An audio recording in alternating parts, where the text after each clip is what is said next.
Assalamualaikum anak-anak. Bagaimana puasanya hari ini? Semoga lancar ya nanti sampai berbuka. Dan jangan lupa ya sholat tarawihnya. Baiklah, hari ini Ibu akan membahas pelajaran tentang IPS. Ya, sekarang kita masuk ke tema 9. Tema 9 itu adalah judulnya adalah tentang kayanya negeriku ya. Jadi kalian buka bukunya halaman 89 ya. Buka bukunya halaman 89. Hari ini kita akan membahas materinya tentang menjelaskan fungsi sumber daya alam bagi lingkungan sekitar. Ya. Lingkungan merupakan segala sesuatu yang ada di sekitar manusia dan mempengaruhi kehidupan manusia.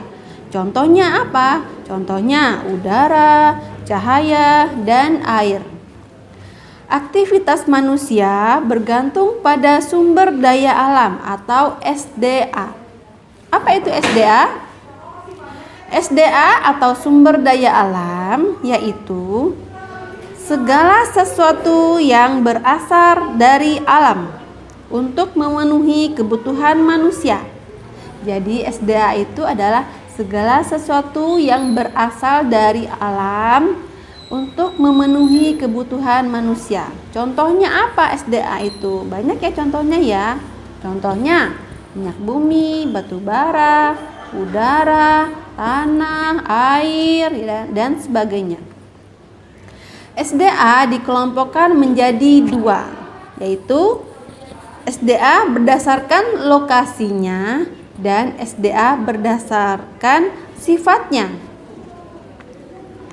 SDA yang berdasarkan lokasinya ada dua, yaitu SDA atau sumber daya alam darat dan sumber daya alam laut.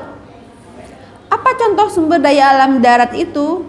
Contohnya batu bara, tanah, hewan, tumbuhan, ya. Apa contoh sumber daya alam laut itu? Contohnya air, ikan, kepiting, rumput laut, dan sebagainya.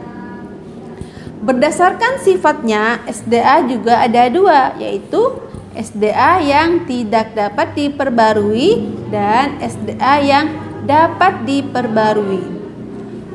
Contoh SDA yang dapat diperbarui adalah tumbuhan, hewan, tanah, air.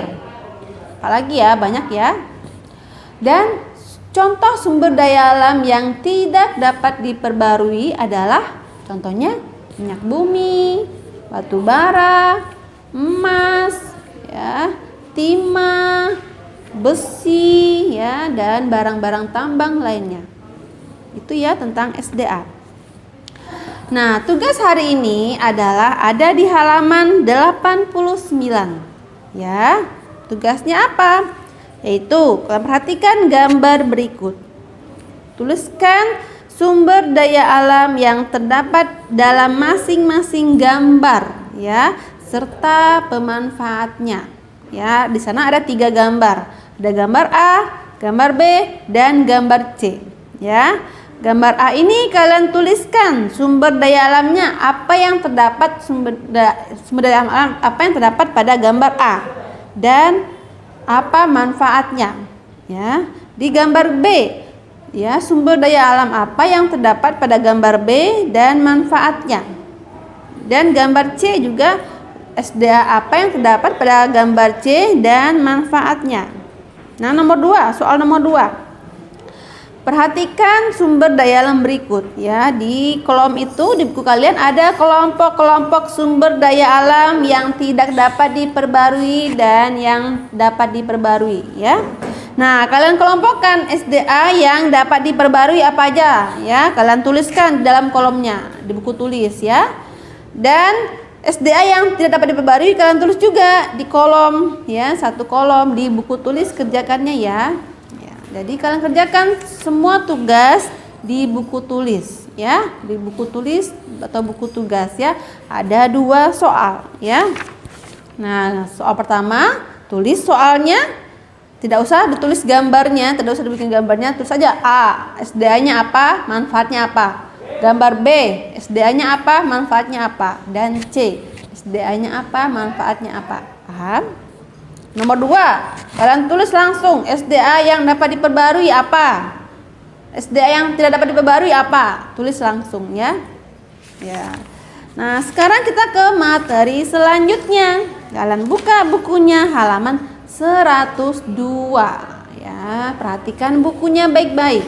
Buka bukunya halaman 102. Dan kita akan membahas tentang mengidentifikasi kegiatan ekonomi berdasarkan ketersediaan sumber daya alam ya. Kita akan mengidentifikasikan ya atau menentukan kegiatan ekonomi berdasarkan sumber daya alamnya ya. Ini di daerah kita ini ada daerah pantai, sungai, dataran tinggi, dataran laut. Nah, sekarang kita akan membahas tentang kegiatan ekonominya ya.